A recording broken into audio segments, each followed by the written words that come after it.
Important discussion that we need to cover, ladies and gentlemen, because for quite some time here, I've been telling people, parts of my past, parts of my history, and there's always more to the story, right? There's other things that I've been reluctantly not telling part of my story for various reasons, or just keeping a lot of business to myself, because we know on social media, the people that you subscribe to, when they start talking about themselves, their family, and this, that, and the other, gets very personal. And then that's when people start diving into your personal life. But through telling your personal life, some people get delivered, some people get saved, some people get transformed. So it's always important to know when the exact time that you, the person who's revealing the information, is ready for anything that may come from it. So with that being said, majority of my life, I grew up in a group home. Majority of my life, I grew up in a group home. When I was born, I was with my mom or whatever. And I'm trying to get my thoughts here together, but I grew up with my mom, never really met my dad. Supposedly my dad threw me down the steps when I was a baby because I kept crying. I don't know. That's what my mother told me, and my grandmother at the time confirmed. I do remember that. So they split up. And throughout that fight, my mother actually went to jail because she hit my father with a crowbar. Okay, and I'm just giving you these very vivid details so you understand that you're not the only person that went through something. We all have our own story, and you continue to use your own story for you not to be fucking successful. So I'm about to give you some of my story. This is my story. So you guys need to understand that your past, the trials and tribulations that you went through, other people have went through either similar or worse than your situation. So this is no excuses, fuck you, get up and do something with your life sort of video. But through that, I'll tell my tales.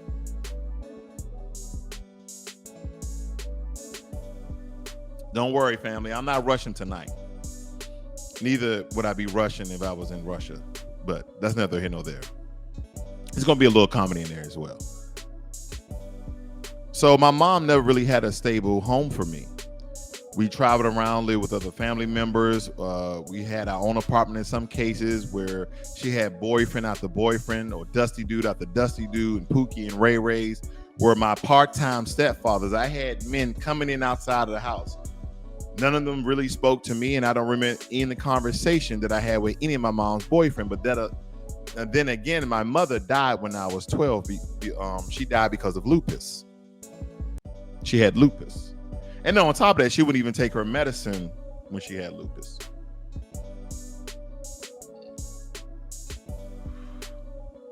I've seen my mother get beat up by multiple men. A lot of it was because of them, the environment that we lived in. Of course, she was a feisty black woman, yada, yada, yada. You know how the story goes. I remember jumping on men's back trying to get them off my mama, just like the damn movies that we watch. That's why I say, really, a lot of movies that we watch that show us our pain, our trauma, we don't even need to watch because we lived it. I lived a lot of the movies that I've seen.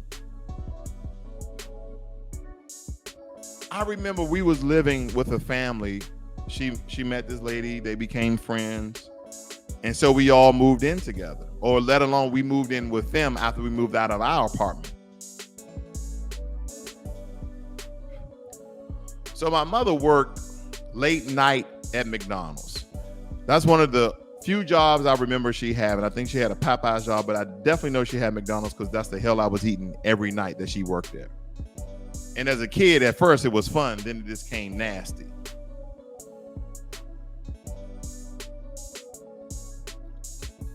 So we moved in with another lady, her boyfriend, and their son who was around my age. So my mother worked nights, me and the other kid. So I was under the age of 12 because that's when my mother died. So I was probably anywhere between the ages of 8 and 11. And of course, we slept head to toe in the same bed together. At first, I slept in the bed with the other kid. But at the age of between 8 and 11, I can't get my thoughts together. Do you know the other kid came over to me as I was laying down with his penis out? And I can remember this. This is somewhat difficult for me to talk about, but at the same time, I'm freeing myself. So he put his penis in front of my face and he told me to suck it. And I said, boys don't do that. That's what I said. And then I called for my mother, and then I called for his mother. And his mother said, what y'all guys doing in here? And he was like, nothing. And I was like, he tried to make me suck his thing. This is what occurred. And he's like, no, I didn't. So when my mom got home, I told my mom. And then she said, my son ain't no faggot. This is how they spoke back in the day. My son ain't no faggot. And he said, if my son said that, because I know my son not no faggot. So that started a lot of issues between their friendship. So next thing you know, I'm sleeping on the couch, right? So now I'm in the couch. These are grown folk. They stay up all late at night drinking and smoking and watching TV and joking. So here I am. I think I was aged between 10 and 11 now, where I'm falling asleep, and I fall asleep with my mouth open every night. Even now, fall asleep with my mouth open. So they decided, they thought it was funny to put hot sauce in my mouth. As I'm sitting back as a little kid, right? As a little kid, anywhere between 10 and 12, they decided that it would be funny to put hot sauce in my mouth. And I'm gonna be real with you. I told you I'm a walking contradiction. When I think about it, sometimes I can see how it was funny, because I'm waking up like, oh, my mouth was on fire, right? And if I look at it from a different perspective, right, it's funny. If I was saw that on social media today and someone did that, I would probably laugh and say, oh man, that's fucked up. But this is what happened to me as a kid. Two grown folks did this to me, and I told my mom. Then eventually we moved out. And then shortly after that, my mom became sick. But through some of those trials, I recalling me and my mom walking at least 2 miles to go pick up 2 eggs. Just to eat. Me and my mom was homeless for a week. We lived literally in an alley next to a fucking garbage can. One of those real large green ones or blue ones you see. And eventually my mom got sick, and then I went to go start living with my aunt. And quite recently, I think it's been about 3 years now that my aunt has passed away, who actually raised me. And that was a whole nother story that I want to get into. I want to focus on this one point here. Living with my aunt, I mean, I'll just say that we dealt in different paraphernalias, okay, that was coming inside the house, either to use or to sell. I'll say that. And through that, I remember us getting robbed. I remember someone pointing a gun at me. And the people who robbed us, they knew us. Right there in Southeast DC. So at the age of 12, I had a gun. I went from a dying mother to a gun pointed in my head. I think I was anywhere between 12 and 13, but it was less than 2 years. Mother dying and a gun pointed at my head. And during that time, you know, living with my aunt, I damn near average an ass whooping every 2 to 4 weeks. And some people might say, well, you must have been a badass kid. And when I look back on it and I talk to one of my aunts and she tells me, she calls me Ray Ray. She said, Ray Ray, you didn't deserve all those ass whoopings. She never said it was really abuse, but she said you didn't deserve all those ass whoopings. And sometimes, let me tell you, you'll get an ass whooping and you're innocent. Like, don't get me wrong, I was no saint. I did my dirt as a kid. Okay, a lot of those ass whoopings I did deserve, but I will tell you,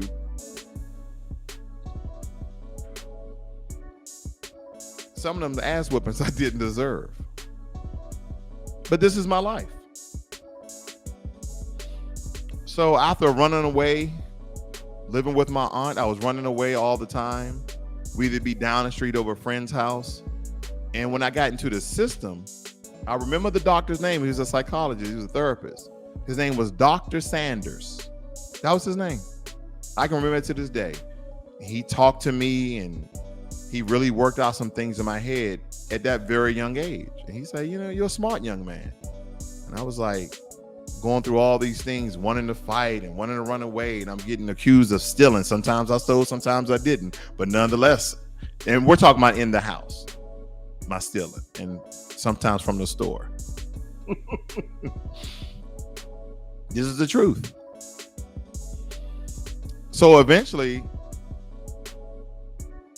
when my mother passed, because I was with my aunt then, I permanently stayed with my aunt. And then after a while, after me running away numerous of times, I eventually end up in a group home. And a group home, ladies and gentlemen, if you have any kids, is no place for a black young man or woman. And I'm speaking to where all you guys are from now. I would say I was more privileged in the sense that I grew up in a majority black city at the time, Chocolate City, Washington, D.C. at the time. We know Chocolate City is moving to Atlanta, So when I was shipped off to the group home, I was around 14 years of age. And my group home address is on that thumbnail that you saw as you was coming in the video, the bottom left. That is 1201 Harvard Street, Northwest, Washington, D.C., 2009. 2009 is the zip code. I remember it. Because within that house, 4 bedrooms, I believe, there's a lot of things that occurred. Now, all of our counselors that worked at this group home, they were all black. Now, just in case you guys was waiting and wondering, did they molest the kids? No, they did not. I didn't hear of any reports of the counselors there molesting any of the kids. I swear, sometimes I thought it was a family. But there was a lot of things that was going on in the group home that a lot of you guys may not be aware of, like psychological abuse from one another, right? Physical abuse from one another, because as I told you before, none of the counselors did none of this. These counselors that we had, they all graduated from HBCUs, Morgan State, Hampton, etc. A lot of these we'll call it educated, and they were mild-mannered. They were black men and women, very upstanding people of the community. A lot of them, to this day, Mr. Morgan, Mr. Pilo, a lot of them I can recall because they was my mentors. They was my first positive representation of a man. And of course, we had some dusty dudes in there, and it's funny that my nickname is Ray Ray, but I'm not a Ray Ray or Pookie, but you get what I'm saying. Kind of stuck in a conundrum, a conflicting, contrasting, conflicting word or something. But nonetheless, there was raping going on in the group home that I didn't know about. And the reason why I say I didn't know about, I was very involved in school activities. I remember in high school, I was on a football team, track team, baseball team. One year, the swim team, chess club, gentlemen's club, DECA. I mean, I was a part of all these groups all the time. So I was also in the choir, in the show choir. So a lot of times I wasn't inside the house, and then in high school I had a girlfriend.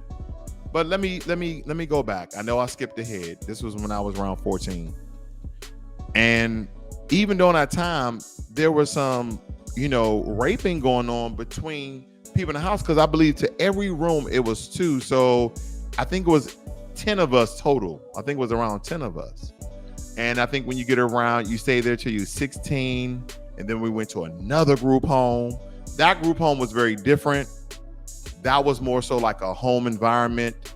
It was 3 or 4 bedrooms. We had counselors coming in and out. All of the counselors were black again. And it was a big difference between that group home and the second group home. It's like, when kids were younger, they started having these homosexual interactions. But in a group home, it was not only physical and sexual abuse, but it was psychological abuse, right?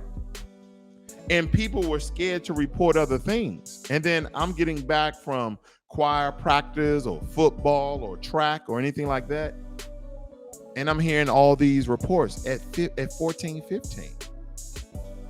But as soon as I turned 16, I went to another home, and that was in, I think it was in Northwest. Yeah, that was in all of these homes were in Northwest. And nothing happened in that home. Nothing happened at all. No, I mean, nothing weird. There was no abuse, no rape, no physical abuse, no fighting, nothing really. Don't forget there's a house full of boys too. Maybe some pushing and shoving, but none of that. Then I get to my last group home, the Jones program, where we stayed 2.5 years there, because they take you when you're 16 up until the age of 18. And then after that, I think you're done. No, or maybe is it 21? I don't know. I think maybe the Jones program is from 18 to 21. That's what it is. And they had all of these rooms in that white building you see on the thumbnail. There's a thumbnail there. There's a white building where, I forgot, it was men and women inside of that, from the age of 18 to the age of 21. And when I'm telling you that everything fucking happened in that group home, everything happened in that group home. We're talking about selling drugs. We're talking about rape. We're talking about, there's so many things occur in a group home, but they try to do their best to keep that group home very secure. Now, none of this activity came through the front door of the group home. Again, all of the counselors and social workers were Black. Now, the person who was ahead of this program was Native American, Mr. Jones. I think it was, as we will say, some people will say he was Native American and Black, but he was Native American, but he looked like one of us. And he had some small shops, out of town casinos. He was a millionaire, but he wanted to give back to the community, right? And the things that occur to kids in group homes,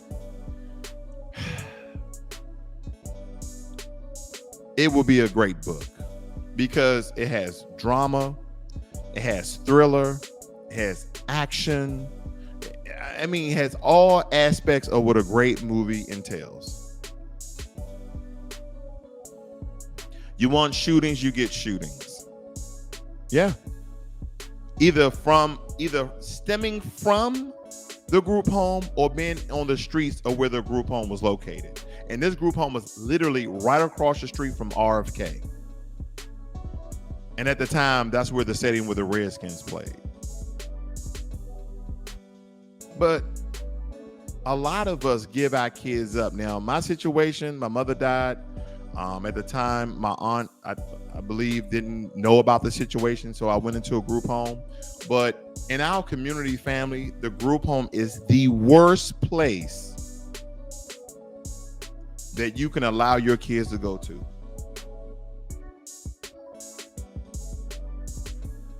That's why finances are so damn important, that you get your finances together. Because one day, that young girl, that young boy is going to grow up to an adult. And because you didn't stay by their side and provide for them, they're going to be fucked up on these streets. And nowadays, it's even worse, because you have to work more, you make less, and social media is raising your kids.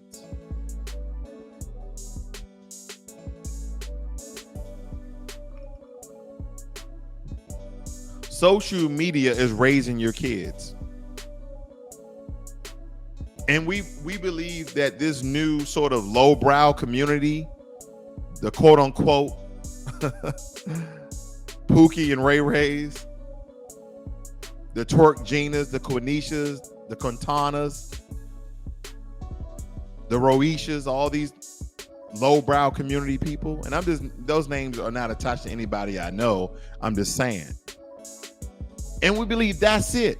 That our community, that the way we should live our fucking life is just have bunches of money and show them in the camera like we balling. That's the dumbest thing that you can ever do. We are exploiting and celebrating a life, and we don't even have our life together. We believe that we went out and got a job and we worked for a damn year, that you worked hard and you deserve to go into debt and blow all your money and not take care of your fucking kids. I keep telling you that everything revolves around money. Everything. It don't matter. Even you looking at this through your cell phone, your laptop, your CPU, wherever you may be, it took money to get what you have and be where you're at. It takes money. And then unfortunately, the one thing that our community don't care about is money. They just care about showing the money, but they don't care about making the money. We're always trying to make fucking shortcuts to get the money. And each and every day I say, investing is a shortcut to making your money. You literally don't have to do anything. Literally. Investing is the easiest thing that you can do with your money, full stop.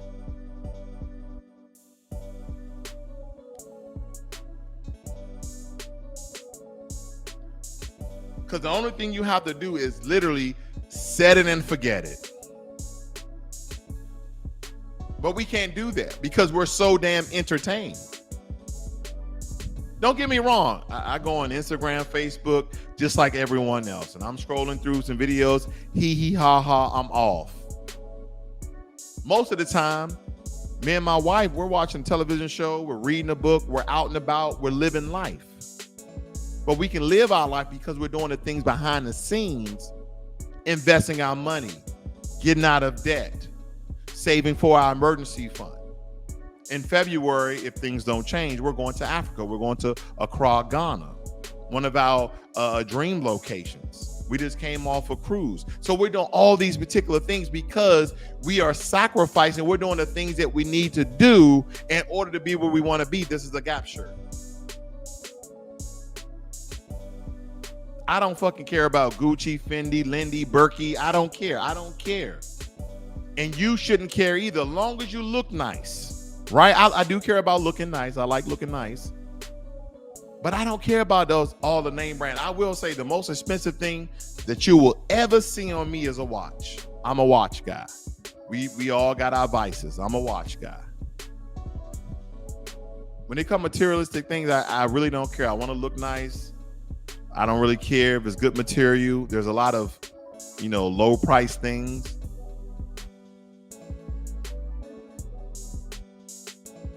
Why is this important? Because my past doesn't dictate my future. See, a lot of times we live in our trauma and it prevents us from continuing our lives. Like right now, you might feel stagnant in your life. You might feel like you're stuck in your life, like you cannot move. Like sometimes you have anxiety attacks, or you psychologically have anxiety attacks where you feel like you can't move and or breathe. Then a lot of this is stemming from your childhood, because there's a lot of things that I've left out of my very short story of me group home until where I'm at now. I remember my uncle getting shot and him running up the street to the apartment where I lived at with my aunt, and blood all over the wall. And the only reason why he survived is because he was high. And I ain't talking about weed. That's the only reason the doctor said he survived, because he was high.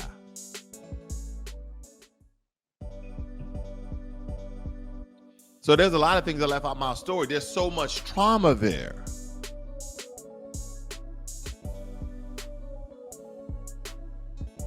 But we use our past as excuses why we can't move and elevate ourselves in the future. That's bullshit, family. And yeah, we all have to find a road out. And we're all going to find our road out at different times and different points in our life. But after seeing this video, you have no damn excuse. Because regardless of what extra I say or I don't say, you know now that somebody's been through something. And now it's time to break the barrier and go through the fucking door. See, my thing is, in order for us to be more wealthy, to have more money in your pocket, to have a couple of more dollars to do what you want to do, it starts right here. It starts right here. See, a lot of times I never want to put just the information of a stock that I'm reviewing or some political issue that I'm covering. I understand that in our community, there's a lot of trauma that blocks everything else. And we can't move, right? We can listen, we can hear, and we know what he's saying. We know what she's saying is great, but we can't do nothing because we're psychologically paralyzed because of the dramas that we had in our life. See, you probably grew up with your mom. You probably grew up with a family member, maybe your dad, maybe your grandma, grandpa. But I grew up in a group home, and some of you probably even grew up on the streets. But now what's your excuse? Now you're in your 20s. Now you're in your 30s, your 40s, and your 50s, and you still are at the same financial status that you was when you was fucking 18. And I didn't even add inflation yet.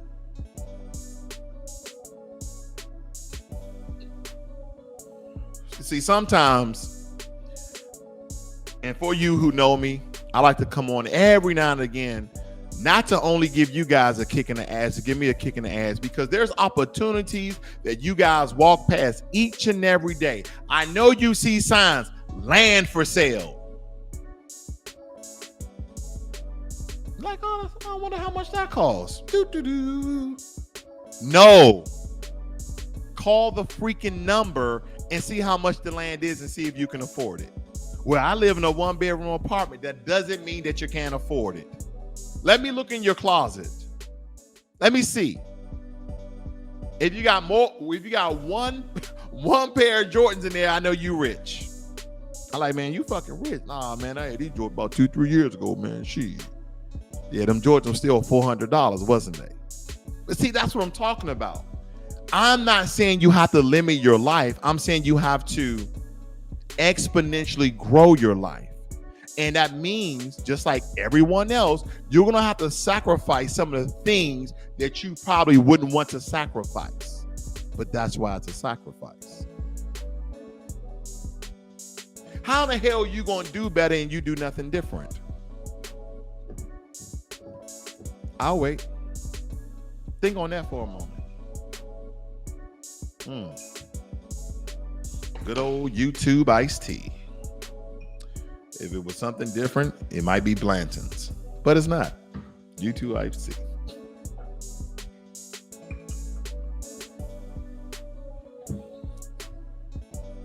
You're in your current condition because of you.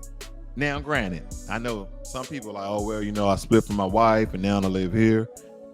Either way, at the root of it all, the reason why you are in your condition, whatever condition that may be, is because of you, of something you did do or something you didn't do, something you didn't know or something you did know. Regardless of the fact, you are at where you are at because of you. That's what I realized. You know, after 20 years in the military, believe it or not, I learned a lot about life. I learned a lot about people. And I was listening to other people's story. This guy was from Africa, and I believe he was from a country called Togo. And he was saying how poor he was. And he was actually saying one of the meals, this is kind of a one-off, but in Togo, some people eat roasted insects. Now, to American mind, we're like, that's gross, but that's part of probably their culture now. But nonetheless, he was telling me how poor he lived and how he lived, you know, in a sheet metal home. And I'm thinking, that's fucking bad. You got lions and tigers and snakes and you know, you survive. And I'm looking at the conditions I'm living in now. Granted, those are third world problems. I got first world problems, so my standard of living is better. But we have all of these people who exponentially are homeless and down the streets and have alcohol and drug problems. And these guys are from a fucking jungle. And I'm not trying to give them a one up. I'm just saying, when I do a lot of compare and contrast, because you can go to Vietnam and see the same conditions. Okay. When I went to the Philippines, I saw the same conditions in some regions. But the point here is, somebody always got a story.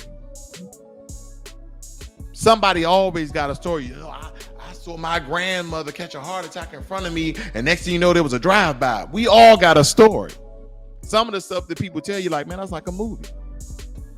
I believe my life would be a good movie, though. Yeah, definitely a good movie. Starring Ray Ross. But what's your excuses for not being financially stable? What's your excuses, family? Because I recall me and my brothers in the group home, we got plenty of stories. I've seen so much shit in the group home that I haven't even talked to my brother K-Dub down here. This is my brother K-Dub. This is my actual brother right here. We grew up in a group home together. He's not my blood brother, but he's my real brother. But see, there's a lot of trauma there. And he could tell you more traumatizing stories than me, but my brother got a career. Him and his wife and his son lives in their home. Statistics tell us that group home kids do not supposed to be successful, do not supposed to own houses. Now, granted, there are great stories. There are great stories that come out of the group home. People, pro football, basketball, starting business. I know this, but very, very few of men and women who come through the group home system, especially in the melanated community, a lot of us are part of the lowbrow community. We have those jobs, regardless of the city you really live in. You live in DC, New York, Atlanta, you're only making like, 30, 40, 45,000, just enough to have a nice apartment or a really small house and a beat up car, and you can go out and party every week. I look at some of our community and I'm looking at the finance aspects of it. I'm like, damn, dog, you got $1,000 on your body, but you don't have $1,000 in your bank account. Think about that.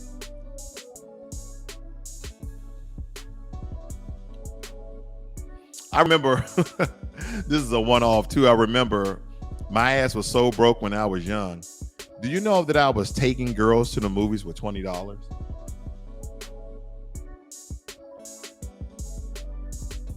I was taking women to the movies with $20 and hoping they just said they didn't want a sandwich or they didn't want to go eat.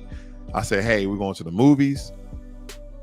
And I was very reluctant. Sometimes I had about $15 that was enough just to get there, cover the movie, and get back home.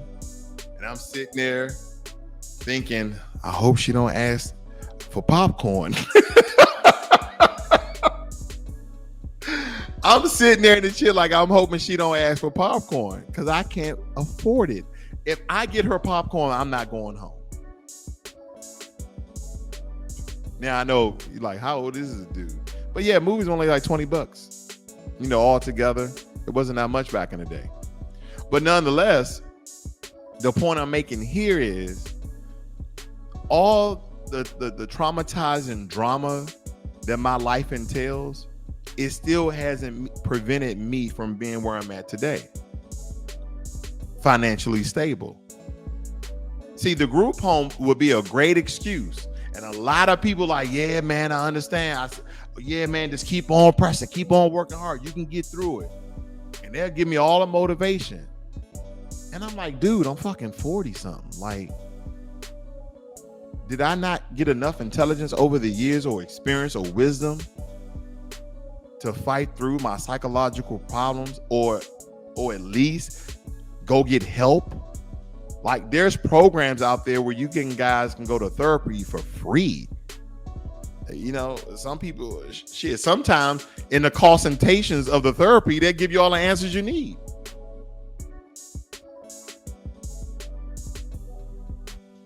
But see, it's easier to make excuses.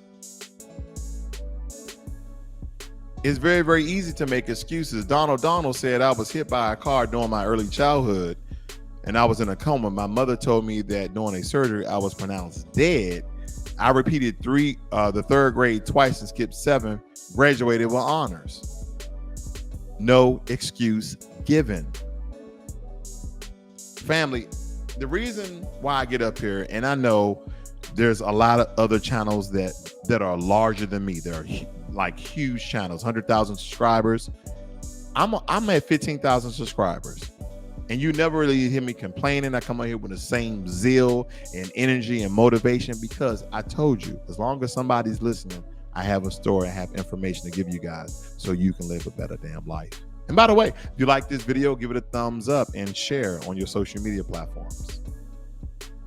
And if you're not a subscriber yet, I encourage you to subscribe because here, I'm telling you, I give you, the real deal. I lay it down thick sometimes, very layman terms, whether it be financial education, financial information. I got it for you. And every now and again, we'll get some politics, teach you guys about how white supremacy operates in this country. And that's another thing. You know how I go, family. I just keep connecting this shit. Boom, boom, boom, boom, boom. And that's another thing. I did a video, how Kwame Brown was off code. And I was, I was very surprised that no one really came at me. Because, a lot of times when you subscribe to people will go to other people's channel and protect the people they're subscribed to. Don't waste your fucking time. That's stupid. This is social media. It's not a real place. If YouTube pulled out the plug, all this shit would, cease to exist. So don't even waste your time on that drama on social media. Use social media as a powerful platform for you guys to get information, motivation, and inspiration. All of those things will help you live a better life. If you woke up every morning and you was inspired and you was motivated and you was informed, you will have everything you need to live a great life. Think about that. Every morning, like this morning, me and my wife woke up. I said, babe, let's go. This is our last day, meaning we work out 5 days a week. We get up at 5:20 a.m. and we either walking or running around the block for 2 miles. We come in here, we do a 30-minute workout. Boom. We take showers. Either we're taking our son to choir practice in the morning. We're making our shakes. We're getting dressed. We're at the job. We're working. We're putting it in. That's why the excuses die here on this channel. See, I understand that when people tune into this channel, and I'm not bubbly, I'm just giving it to you straight and raw, like some YouTube iced tea.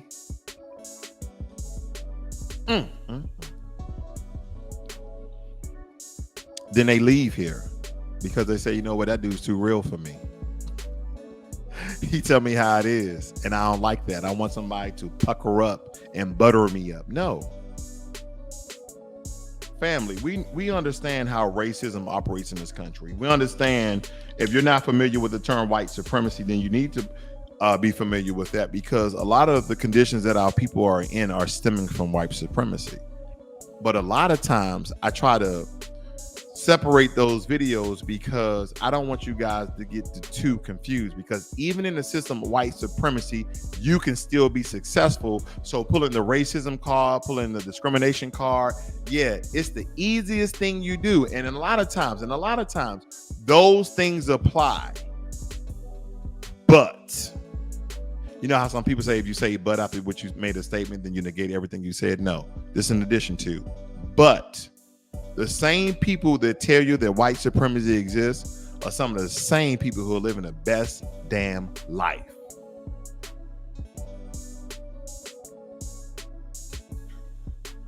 I recently thought about the terminology living my best life. I was really trying to define what the fuck that means. Like, oh man, I'm living my best life. I'm like, you got a 89 Corolla. I'm kidding. But living your best life is predicated upon on where you picture yourself, right? That's truly what that means. Some people picture themselves in the ghetto wearing a bodysuit or what you call them, drooping their jeans down. What's in that terminal? Swagging their jeans down, whatever. Going out to the local club and fake balling with $300-$400, and they're living their best life. And I'm just like, if I was stuck in those statistics of being a group home boy, then I wouldn't understand what my best life really is.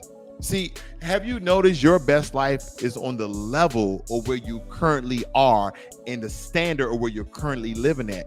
But don't you know, by watching social media is the most fucked up thing that you can ever do, besides information? Like, information is a great thing on social media because people will give you information, motivation, and inspiration. But then the other side of social media, outside of comedy, is entertainment and news.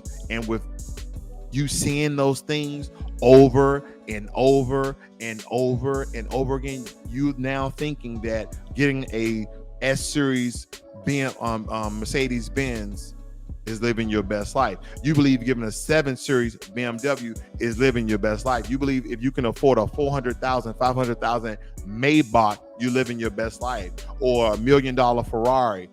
The list goes on and on. Or you can buy your girl, or the lady can buy herself a Birkin bag, a $50,000 pocketbook that's made out of the same fucking leather that Coach is. Then you think that you're living your best life, because that is what social media and that's what imagery and perception does to you. That's what it does to you.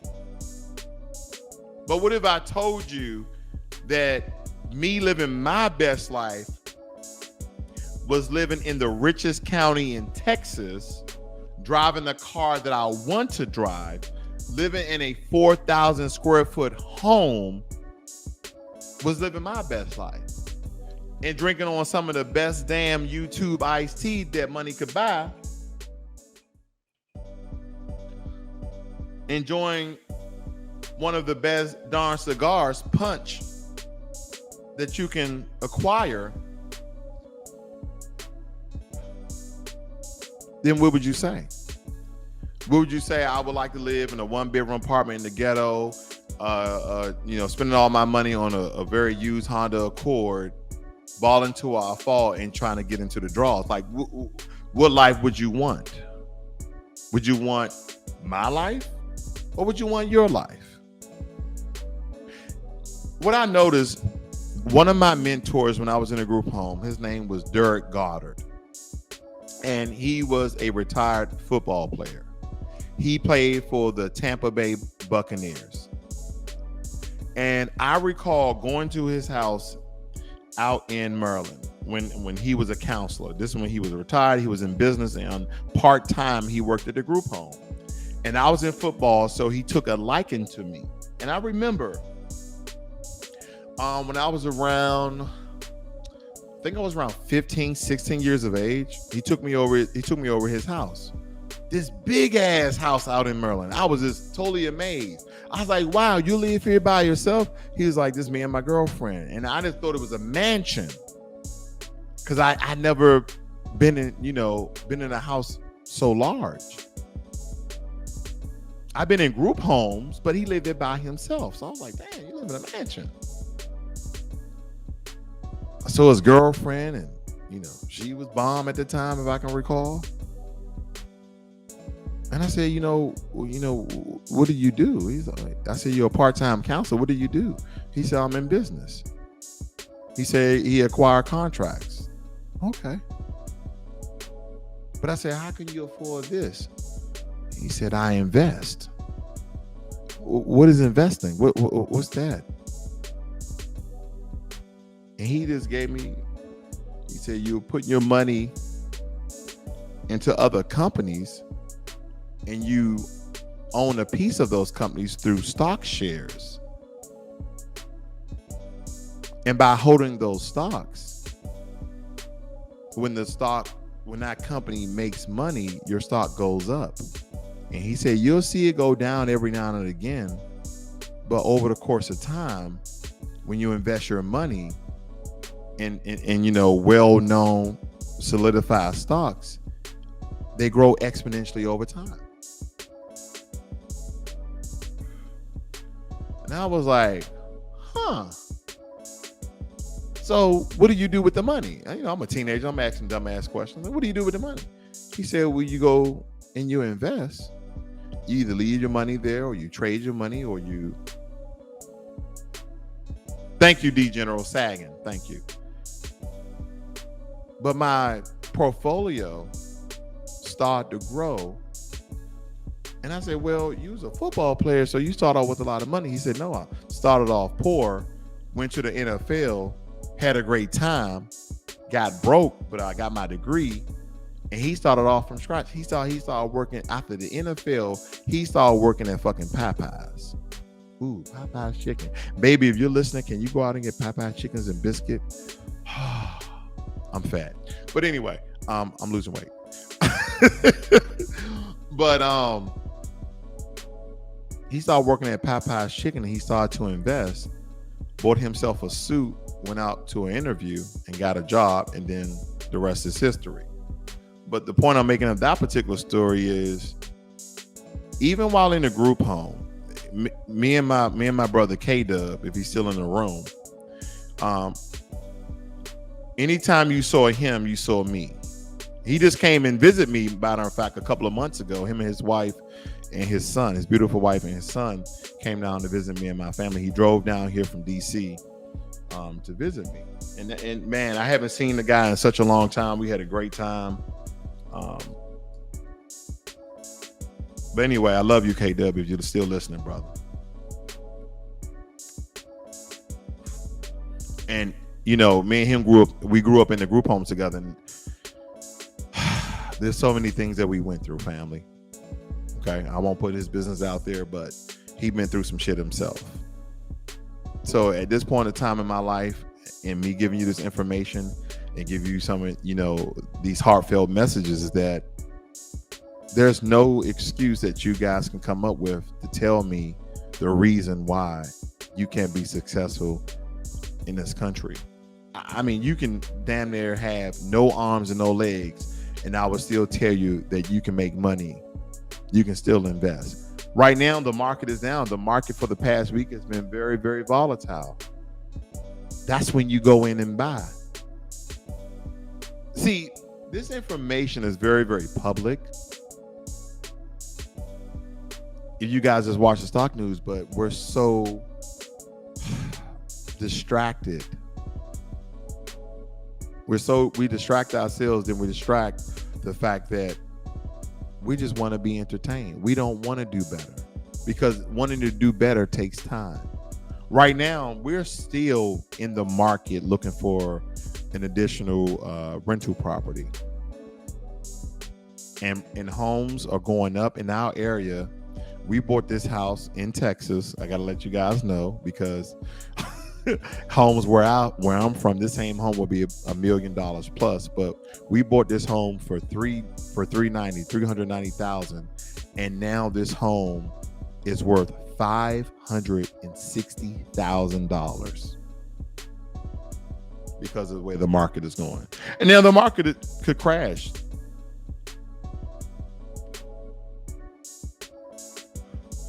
The real estate market could crash, but we still bought this house at a great price, because then it would bounce back. And that's the same thing investing do. I think I'm going to come out with a video for you guys of how you should pay your mortgage if you own a home. And if you're not owning a home, now I've gave this information before. Now I have some great buddies, and if we've never got married or we've never became a couple, I would have pushed to them the idea of buying a house together. Thought about it. I want you guys to think about that, because I want to come out a way how you can pay for your mortgage and actually cut down the amount of years you're paying on your mortgage. I'm gonna kind of give you guys some methods on how to do that. I've been meaning to do that video for a very long time, but the other side of that is ownership. See, in our community, the one thing that we don't talk, the one thing that we don't teach, the one thing that we don't preach is ownership. Now, for a lot of you church-going folk, you ever been in church and the pastor was like, I want you guys to go out there and buy up property and buy up real estate and renovate that real estate. And I want you to put other people inside the home and you get rent for them so you can have residual. and discretionary income.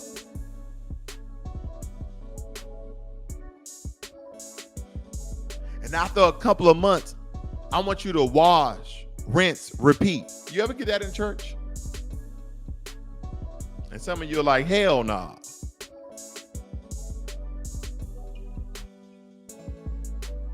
You don't get that information there. You get the hope, feel good message. You know, let me go to religion real quick. And you know where my stance is on religion.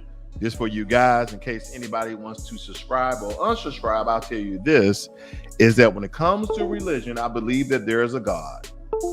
But I do not believe he is a Christian God. I do not believe he's a Muslim God. I don't believe he's a Hindu God. I believe that there is a powerful entity. There's a powerful energy source out there that created life as we know it. And that's about it. That's where I'm at, family. So now that you know my stance, you can subscribe or unsubscribe. I don't fucking care, because at the end of the day, a lot of times in our community, church is holding us back because we believe we keep praying without any information, without any skills, without any licensing, without any degree, without any wisdom, without any knowledge, that somehow, some way, by you gambling, that's the only way your ass gonna be lucky. Because in our community, we don't have people who have generational wealth. We don't have that. We don't have someone who's going to leave us land. And granted, I got to say this because it's the internet.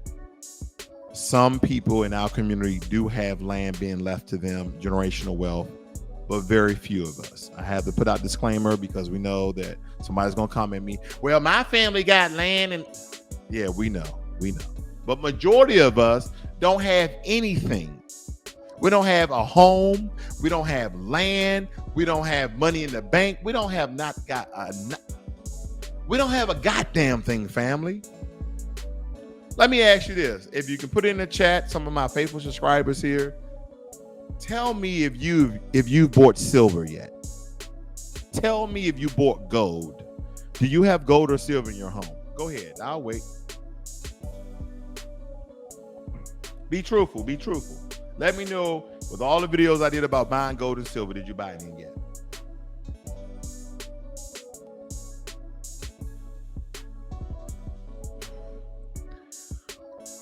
See, Carr said, yep, they bought some silver. Did you know silver and gold is a precious metal? And really, the only thing that should make sense to you, or that you should essentially remember, is that a precious metal means that it's rare. That's all it means, that it's rare. And the longer you keep silver, the longer you keep gold, and the more we keep mining for fossils such as rocks and fossil fuels, then you should know that silver is going to become more rare over the course of time, thus increasing the value of silver and gold. So this is the information that I try to leave you guys with, because it's important. Because even for a guy that grew up majority of his life in a group home, who grew up in Southeast DC, seeing his uncle get shot, at one point in time, at a very young age, I dealt with illegal activity. But through life experiences and mentors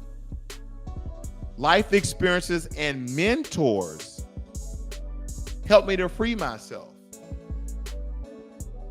And the most important thing that I did, ladies and gentlemen, is pick up a damn book. I can't tell you the power that are in books. My wife, she's reading one of the books she heard me talk about. It's called The Power of the Subconscious Mind by Joseph L. Murphy. So the other day, my son, and I'm gonna get back on topic, don't worry about it. The other day, my son, 2 days straight, I noticed that he continued to sleep through the alarm. The alarm will go off, and I open up the door. Me and my wife is in the gym working out. And I said, hey, Wake up. You know, you got to go to school. He's like, by the way, he's 10 going on 30. And he said, I can't believe I didn't hear my alarm. 2 days straight, I can hear the alarm in the gym, but he can't hear it sleeping. So you know what I said? I said, the next time that I hear your alarm go off and you're not up, I'm going to take a cold cup of water and douche it on you. And my wife was like, babe, don't be negative. I said, no. I said, watch he wake up on time tomorrow. Like clockwork, this morning, this 10-year-old, alarm goes off. We see the bathroom light goes on. He's up. The power of the subconscious mind. The point I'm getting at is that information and reading is one of the other things that freed me from a life of turmoil and the atrocities and trauma and drama that occurred to me in a group home, thus landing me here. Ladies and gentlemen, you have no excuse to be where you are. Good evening, Stephen Gardner.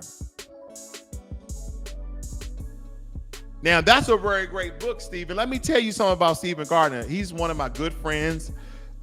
We met on YouTube. I think it's been about 2 years now, right, Stephen? And he contacted me. He wanted to do a co-ed video. We did a co-ed video, and now Stephen's over 1 million subscribers. Nonetheless, I went down as I was moving from Washington State to Texas. Me and Stephen, my wife and his wife, we all met.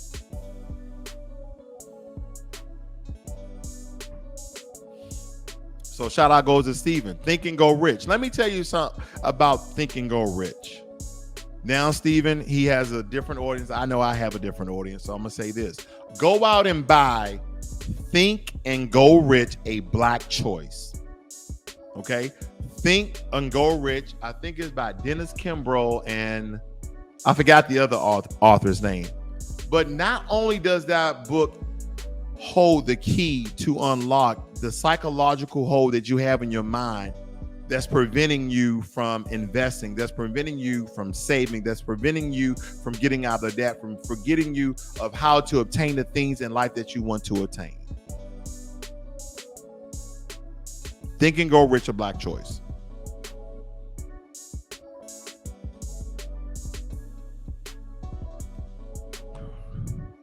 Thank you, Stephen. He said, yes, your channel is amazing. Thanks, man. I appreciate that.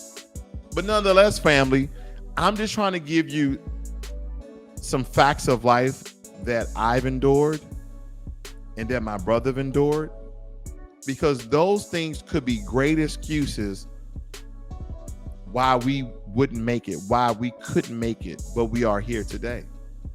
See, what I realized as I was growing up in a very melanated, very Black city like Washington, D.C., where we had a school named after Benjamin Banneker. We had a school named after Duke Ellington, the School of the Arts. I didn't experience white supremacy, or I didn't think I did, until I went to college. I went to West Virginia. And that's when I really understood the racial environment, discrimination, as I'm driving from Washington, D.C. to West Virginia and getting pulled over.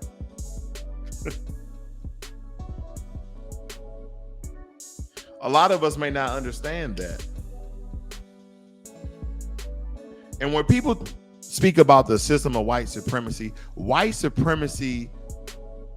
are not essentially people, but they are people that operate within a system, but you would never know.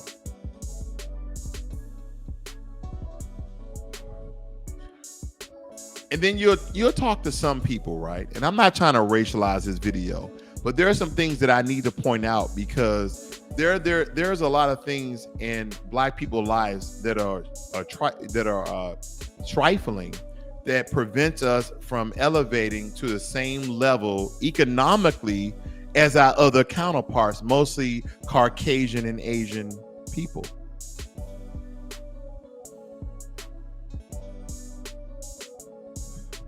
And a lot of these things are psychological, but those psychological problems are linked to and the source of the system of white supremacy. Now, if you will read books by Francis Cress Welsing, like the ISIS paper, or if you study Neely Fuller, then you will understand exactly what I'm talking about.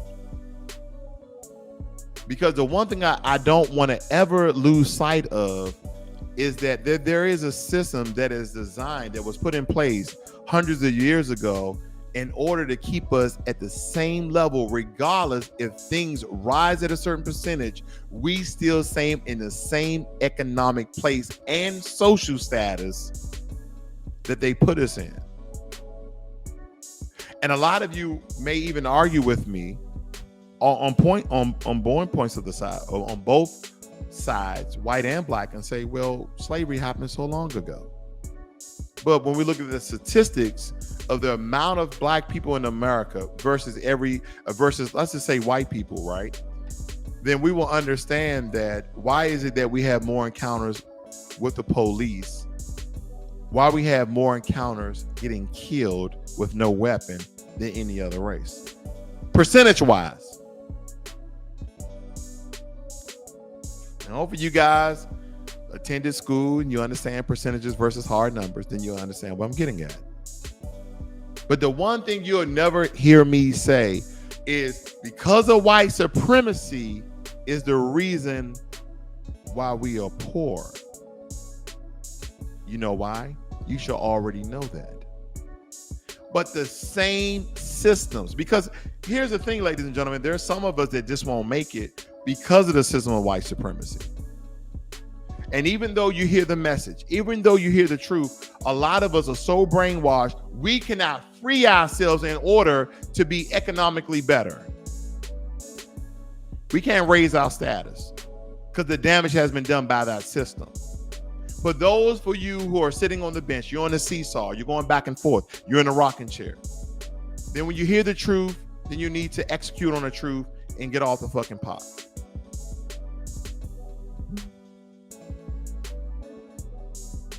Because as Francis Cress Welsing and Neely Fuller say, that basically white supremacy operates in all elements and all aspects of life.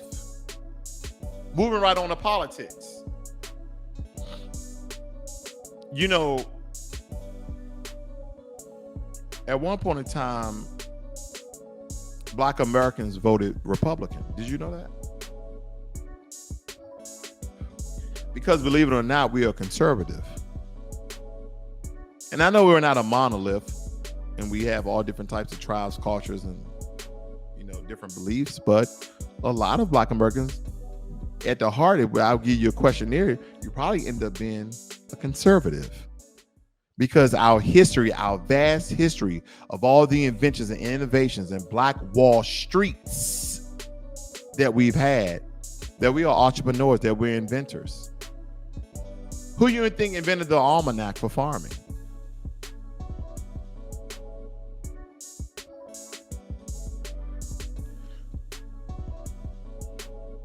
Who do you think invented the refrigerated truck, the gas mask, a version of the stoplight, the home security system, different lubrications and apparatuses for the railroad? Who you believe invented those things? Who invented ice cream and potato chips and a toilet and one of the first versions of the car? Who do you believe invented those things? We did. So I think it was Lyndon Johnson.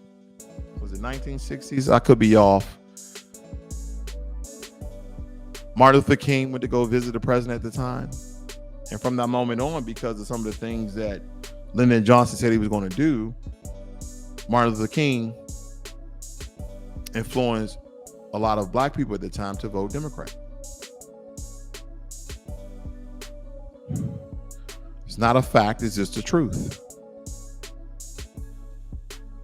So now, like clockwork, because of our parents, our mothers, our fathers, our grandmothers, our grandfathers, and then those democratic shills that look like us, those immigration democratic shills that look like us from other countries, they convince us and influence us to vote Democrat.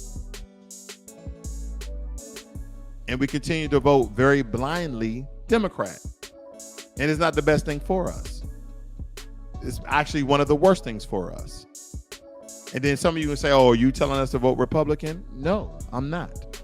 See, one thing about the Republicans, and I told you guys this before that I respect, is that they never tell you what they're going to do for the black community. The only thing they ever tell you is what they're going to do for businesses. That's the only thing they really tell you. They're not, taking from the rich and giving to the poor. No, more times than not, they're giving to the rich and giving to the rich and people who own businesses. They will help small businesses and big businesses alike. See, Democrats, they come as though they're a system for the poor. But let me tell you this, family, the system of white supremacy operates both in the Democratic Party and the Republican Party.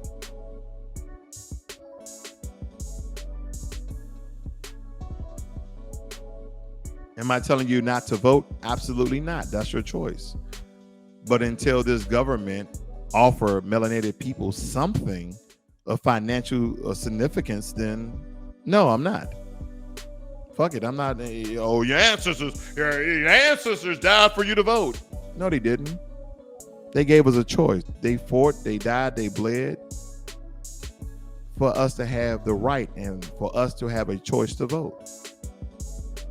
And if somebody wants to get elected and they want the black vote, this is when we become a monolith. This is when we become unified. And we say, hell no, we're not voting for you. You ain't doing nothing for us.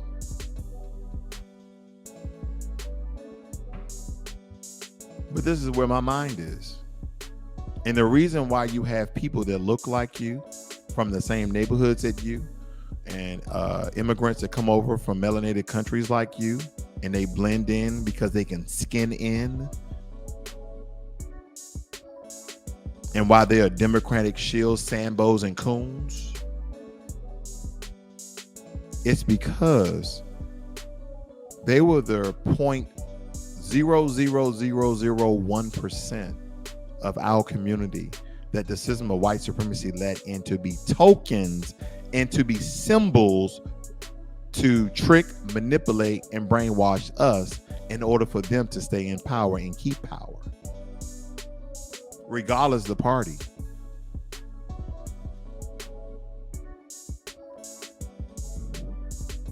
That's the one thing that we need to understand, because the one thing that I ask, and not even just talking about the past election with Donald Trump and Joe Biden, we go back to Obama. I ask people now, I said, man, I voted twice for Obama and I shouldn't have. I should have just not voted at all once again, because he didn't do nothing for the black community. But then you say, well, Ross, he's a president for all people, not just the black community. And I say, he did something for the Native Americans. He gave Native Americans another 1 million acres of land. And a lot of black people who was part of that homestead, who went out and plotted land and put their flag down, all their land got taken. So we have land in America as well. Then I said, he gave $12 million to Holocaust survivors. People, the Holocaust didn't occur in America.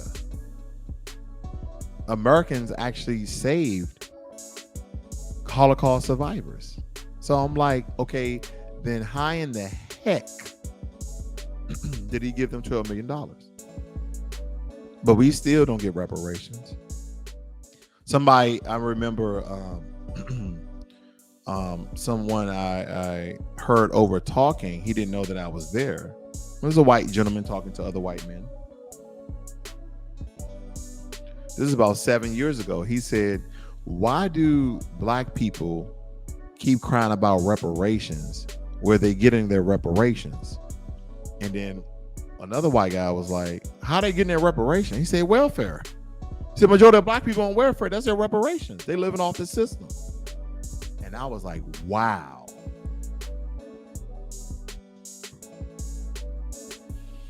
Yeah, that's another deep, dark story that I can break down. But that's what a lot of white people believe, that we're getting our reparations through welfare, living off the system in low in poverty neighborhoods where the ceiling and roof and walls are falling apart, where you got roaches and rats running through your place. Now, some people will, even us, will say it's because of our own demise that we've created that environment, because we've let people of our community to whore and slut and prostitute and sell drugs. But they still don't understand who created those conditions, who invented these environments, the system of white supremacy. The ghetto is from Nazi Germany. That's why you'll see all these particular, racialized and white nationalist groups that they talk about. I don't want to get too deep here, man. I'm trying to tell you. I know YouTube won't flag this video. YouTube don't flag this video. I ain't say nothing wrong yet. Okay.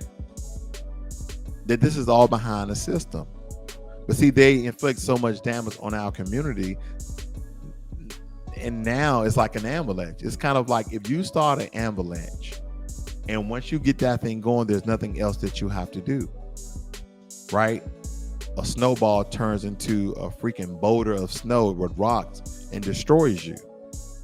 Now, the system of white supremacy have done that to our people, because now, even though they're still destroying us systematically, whether it be by their race soldiers or socially or economically, they started that avalanche where we are now destroying ourselves.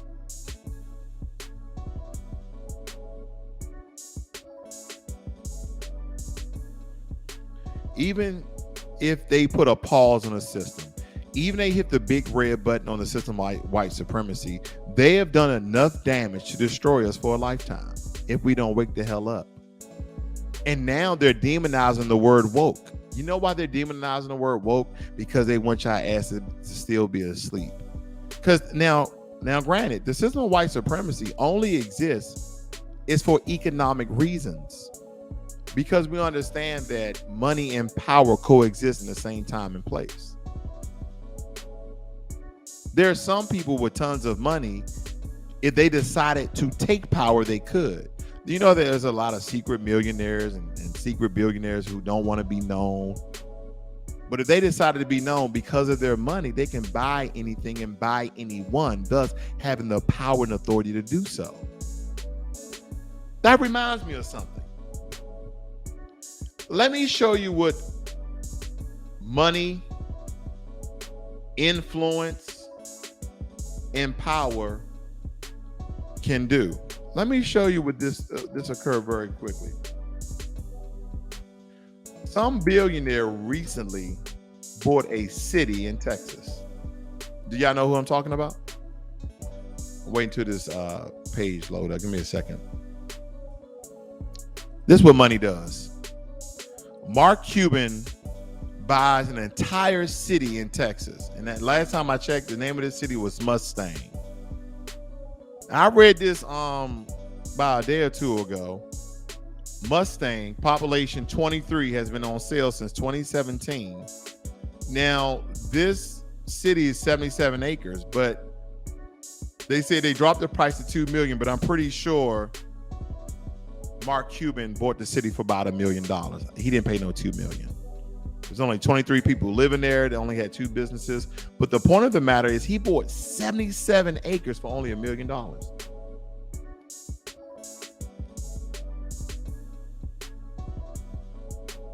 Let me tell you why that's important. Going back to my house. Now, my house sits on less than an acre, okay? My house sits on less than an acre. My house is worth $560,000. He is buying 77 acres for $1 million.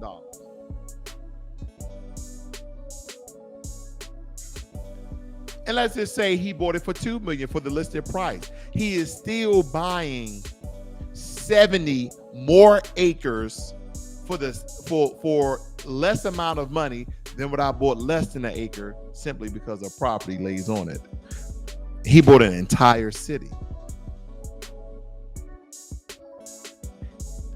That's what money can buy you. I know you heard about people like Richard Branson, a British billionaire. He bought an entire island.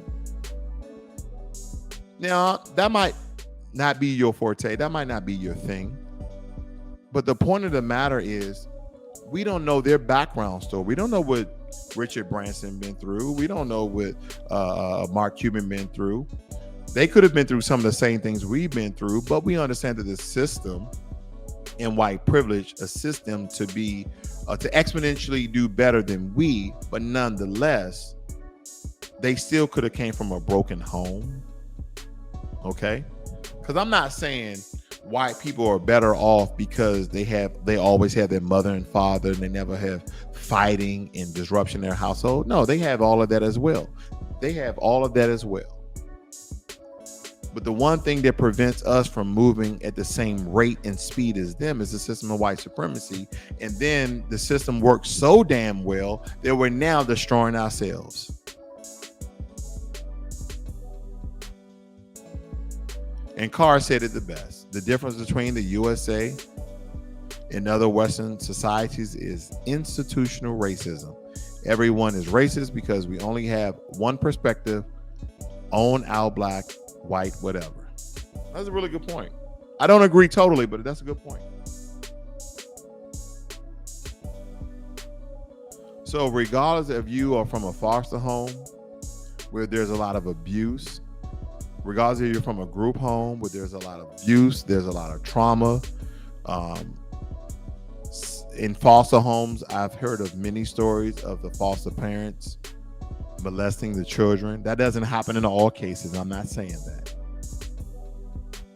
But there's a lot of things that go on in foster homes: abuse, physical abuse, sexual abuse, verbal abuse, so on and so forth, just as well as group homes. But a lot of those men and women who stem from group homes are some of the iconic figures in society. You know, and I like to say this, they could be 100,000 there, where you have hundreds of thousands in the bank, a millionaire, a billionaire. So it's time out for excuses, family.